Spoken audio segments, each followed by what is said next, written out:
বন্ধুরা আসসালামু আলাইকুম। আশা করি সকলে ভালো আছেন এবং সুস্থ আছেন। আপনাদের মাঝে সরাসরি চলে আসলাম একটি নতুন আপডেট নিয়ে। তারেক রহমান দেশে ফেরার কিছু এলাকায় কারখানা বন্ধ ও রাখার পরামর্শ দিয়েছেন বিজিএমএ।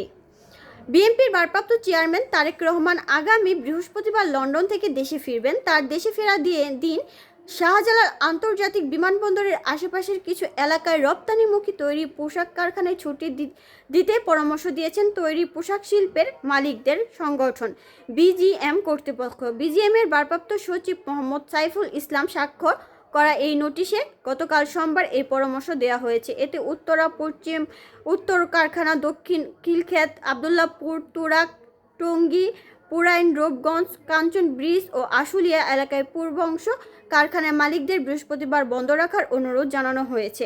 নোটিশে বলা হয়েছে, বিএনপির ভারপ্রাপ্ত চেয়ারম্যান তারেক রহমান দেশে আসবে।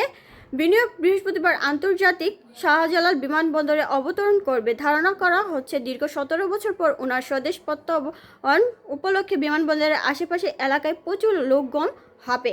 এই জন্য উত্তর কারখানাগুলো, বিভিন্ন যে কারখানাগুলো রয়েছে সেগুলো বন্ধ থাকবে এবং সার্বিক দিক বিবেচনা করে এইসব এলাকার কারখানা শ্রমিকদের যাতায়াত ও আমদানি রপ্তানির মালামাল পরিবহন কারখানা কর্তৃপক্ষের সিদ্ধান্ত নেওয়ার অনুরোধ করছে বিজিএমআই কর্তৃপক্ষ। তারা বলেছেন, প্রয়োজন শ্রমিক পক্ষের প্রতিনিধিদের সঙ্গে আলোচনা করে আগে বা পরে যে কোনো একদিন দায়িত্ব পালন করে সাপেক্ষে বৃহস্পতিবার কারখানা ছুটি রাখা যায় কিনা তা বিবেচনা করা যেতে পারে এবং কি যাদের জরুরি আমদানি রপ্তানির কাজ ব্যবহৃত ও কারবার ব্যান চলাচল করবেন সেগুলো কিন্তু স্বাভাবিক অবস্থায় আনা বা নেওয়া হবে।